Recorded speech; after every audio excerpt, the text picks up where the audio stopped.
تقتلنی کما قتلت نفسا بالامس، اس بات کو ظاہر کر دیا کہ جیسے تو نے کل قتل کیا تھا۔ اب اس آدمی جو اس کے ساتھ لڑائی اور جھگڑا کر رہا تھا، اس کو معلوم ہو گیا کہ جو کل کا قتل تھا وہ اسی موسیٰ نے کیا ہے علیہ السلام۔ اب اس نے جا کر اطلاع دی فرعون کو کہ وہ قتل کرنے والا جو کل قتل ہوا تھا وہ تو موسیٰ نے قتل کیا ہے۔ اب خالق کائنات رب ارض و سما فرماتے ہیں قال یا موسیٰ تريد ان تقتلنی کما قتلت نفسا بالامس ان تريد الا ان تكون جبارا في الارض وما تريد ان تكون من المسلمین وجاء رجل من اقصى المدینہ۔ پھر ایک آدمی شہر کی بستی سے کنارے پہ آیا، دوڑتا ہوا آیا اور کہا یا موسیٰ ان الملأ یأتمرون بک لیقتلوک فاخرج انی لک من الناصحین۔ موسیٰ قریب ہے کہ تجھے قتل کر دیا جائے، وہ خبر پہنچ چکی ہے فرعون کے پاس کہ تو نے قتل کیا ہے، اب اس کے عوض قریب ہے تجھے قتل کر دیا جائے، میں تیرے لیے نصیحت کرتا ہوں فاخرج انی لک من الناصحین، میں تمہیں ایک نصیحت کر رہا ہوں تو یہاں سے چلا جا، قریب ہے تمہیں وہ قتل کر دے۔ فخرج منها خائفا يترقب، پھر موسیٰ علیہ السلام وہاں سے نکلے اور ڈر محسوس کر رہے تھے۔ قال ربی نجنی من القوم الظالمین، اور پھر یہ دعا کر رہے تھے اللہ مجھے ظالم قوم سے نجات عطا فرما۔ پھر موسیٰ علیہ السلام ولما توجہ تلقاء مدین قال عسى ربی ان یہدینی سواء السبیل، اللہ کے نبی مدین کی طرف متوجہ ہوئے اور یہ خواہش کرتے ہوئے اللہ مجھے صحیح راستے کی طرف رہنمائی کرے گا۔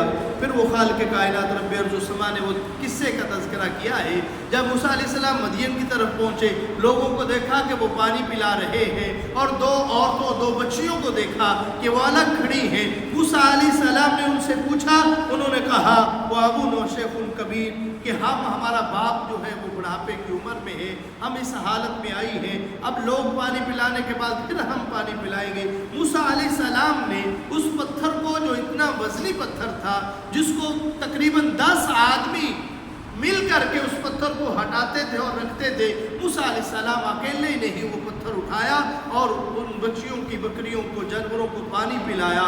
اور جب یہ بچیاں وہاں سے چلی گئی تو موسیٰ علیہ السلام ایک طرف لیٹ کر کہتے ہیں فقال ربی انی لما انزلت الی من خیر فقیر، اللہ سے التجا کر دی، اللہ سے دعا کر دی۔ یہاں خیر سے مراد کھانا بھی ہے اور بہت ساری نعمتوں کا سے مراد خیر ہے، گویا کہ موسیٰ علیہ السلام نے اللہ سے سوال کر دیا۔ فجاءت احداہما تمشی علی استحیاء، پھر ان دونوں میں سے ایک کا تذکرہ قرآن کہتا ہے دونوں میں سے ایک آئی اور آ کر کہتی ہے قالت ان ابی یدعوک، کہ ہمارا باپ تمہیں بلا رہا ہے۔ جب بچیوں نے جا کے سارا قصہ سنایا، باپ نے کہا اس کو لے کے آؤ، اس لیے یہ اجزیہ کا اجر ما سقیت لنا، ہمارا باپ تمہیں جزا دینا چاہتا ہے، بدلہ دینا چاہتا ہے جو تو نے ہمارے ساتھ کیا ہے، ہمارے جانوروں کو پانی پلایا ہے۔ فلما جاءوا وقص علیہ القصص، جب موسیٰ علیہ السلام ان کے پاس پہنچے تو ساری قصہ اور کہانی سنائی کہ یہ میرے ساتھ روداد ہوئی ہے۔ قال لا تخف، اس نے آگے سے کہا کہ خوف زدہ نہ ہوئیے، نجوت من القوم الظالمین، اس لیے کہ آپ ظالم قوم سے نجات پا چکے ہیں۔ یہ جو مدین ہے یہ فرعون کا علاقہ نہیں ہے، اب آپ محفوظ ہیں۔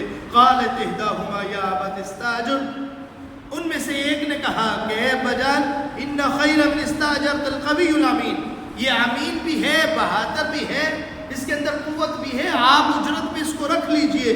قال انی اريد ان انکحک احدی ابنتی ہاتین، اب اس سے مراد وہ کون ہے؟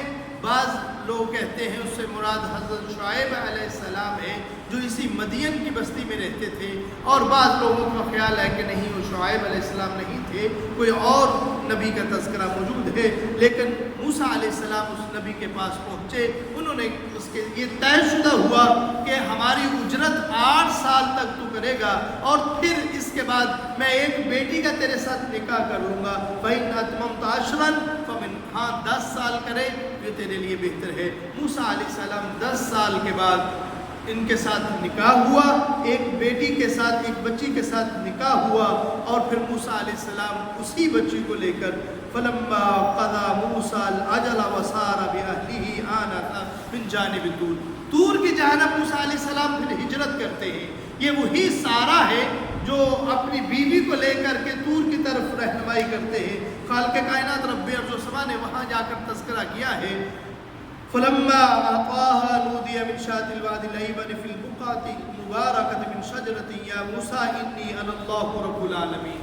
ایک درخت کی طرف سے آواز آئی اور کہا کہ موسیٰ میں تیرا رب، تیرے ساتھ ہم کلام ہوں. اللہ اکبر. یہ موسیٰ علیہ السلام کا وہ واقعہ، وہ قصہ ہے کہ جب دونوں جا رہے تھے، موسیٰ علیہ السلام نے آگ کے شعلوں کو دیکھا اور کہا کہ میری بیوی تم ادھر ٹھہرو، سارا تم ادھر ٹھہرو، ہو سکتا ہے مجھے کوئی رہنمائی مل جائے، میں آگ کے شعلے کو دیکھ رہا ہوں. وہاں جب پہنچے تو خالق کائنات رب ارض و سما فرماتے ہیں موسیٰ یہ کوئی آگ نہیں ہے بلکہ میرے نور کی تجلی ہے. میں انی انا اللہ رب العالمین، میں تیرا رب، تم سے ہم کلام ہوں. خالق کائنات رب ارض و سما نے وہاں موسیٰ علیہ السلام کو یہ معجزہ دیا. وَأَنَّ الْقِيَ عَصَاكَ فَلَمَّا رَأَىٰ تَهْتَزُّ. پھر وہ عصا جب پھینکا تو موسیٰ علیہ السلام نے دیکھا رَأَىٰ تَهْتَزُّ كَأَنَّهَا جَانٌ. اچانک اس کے اندر جان آئی اور وہ اچھلتا ہوا، کودلتا ہوا اژدہا بنا. موسیٰ علیہ السلام اس سے خوف زدہ ہو گئے. خالق کائنات رب ارض و سما فرمایا یا موسیٰ، اے موسیٰ اقبل ولا تخف، اس کو لیجئے، خوف زدہ نہ ہوئے. انک من الآمنین، یقیناً آپ امن میں ہیں. اسلک یدک فی جیب، اپنے ہاتھ کو اس طرح داخل کیجئے. تخرج بیضاء من غیر سوء، یہ نکلے گا تو یہ چمکتا ہوا ستارہ ہوگا، ہاتھ کی چمک تمہارے لیے ہوگی. وَضْمُمْ إِلَيْكَ جَنَاحَكَ مِنَ الرَّحْمِ فَذَلِكَ بُرْهَانٌ. یہ وہ دلائل تھے، یہ وہ معجزے تھے، یہ قدرت کی نشانیاں تھیں جو موسیٰ علیہ السلام کو دی گئی. آگے وہ سارا قصہ خالق کائنات رب ارض و سما نے تذکرہ کیا ہے. حقیقت بات ہے یہ وہ قصے ہیں، یہ وہ دروس ہیں، جو اسباق ہیں جو ہمیں ان کو سیکھنا چاہیے، بلکہ اپنے بچوں کے اندر ان کو پڑھیں، اپنے بچوں کو سنائیں. یہ واقعات انبیاء اور رسول کے کتنے پیارے قصے موجود ہیں. یہ تفصیل بہت زیادہ ہے لیکن وقت کے اختصار کی وجہ سے کہ اتنے بہترین قصے ہمارے لیے ہیں.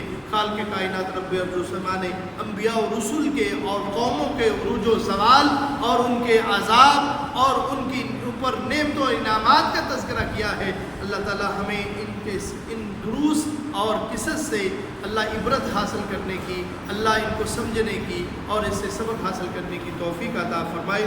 وما علیہ الا البلاغ. بیماروں کے لیے، فوت شدگان کے لیے دعا فرمائیں. جس طرح کہ آپ جانتے ہیں کہ گزشتہ روز ہماری اماں جان جو اس مسجد کی بانی تھی وہ وفات پا گئی تھی. انا للہ و انا الیہ راجعون. ان کے لیے خصوصی طور پر دعا فرمائیں. ہمارا ایمان، ہمارا یقین ہے کہ انہوں نے اپنی محنت سے بلکہ اپنا سب کچھ زیور وغیرہ بیچ کر کے یہ مسجد کو تعمیر کیا ہے. اور اللہ کے نبی کا فرمان ہے من بنا للہ مسجدا بنى اللہ لہ بیت فی الجنہ. جو زمین میں میرا گھر بناتا ہے اللہ اس کا گھر جنت میں بنا دیتے ہیں. اللہ تعالیٰ ہماری اماں جان کے لیے بھی جنت میں اعلیٰ محل تعمیر فرمائے کہ انہوں نے محنت اور مشقت سے اور بڑی دل لگی سے اللہ کا گھر تعمیر کیا ہے. اللہ ان کی مغفرت فرمائے.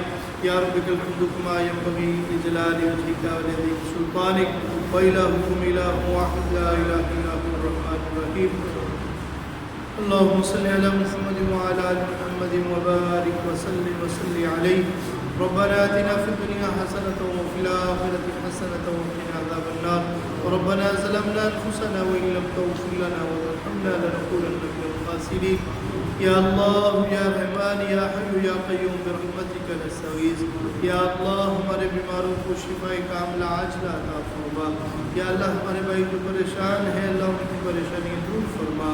اللہ جو ان کے احباب، ان کے عزیز و اقارب والدین اس دنیا سے رخصت ہو چکے ہیں اللہ ان کے درجات کو بلند فرما. اللہ ہماری اماں جان کو معاف فرما. اللہ ان کے درجات کو بلند فرما.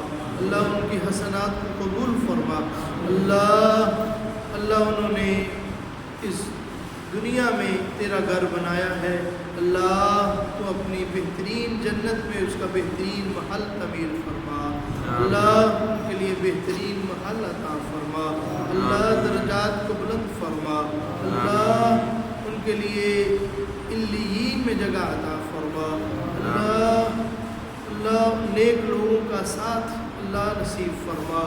اللہم انک عفو تحب العفو فاعف عنا. اللہ تو معافی مانگنے والوں کو پسند کرتا ہے.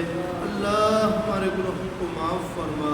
اللہ ہماری اماں جان کے گناہوں کو معاف فرما. اللہ ان کی سیئات سے درگزر فرما. اللہ ان کی حسنات کو قبول فرما. اللہ ان کے لواحقین کو صبر جمیل عطا فرما. اللہ ان کے لیے یہ قیامت تک کے لیے صدقہ جاریہ بنا. اللہ درجات کی بلندی کا سبب بنا. اللہ ہمیں بھی اللہ اس مسجد کی تعمیر و توسیع میں اللہ حصہ لینے کی توفیق عطا فرما.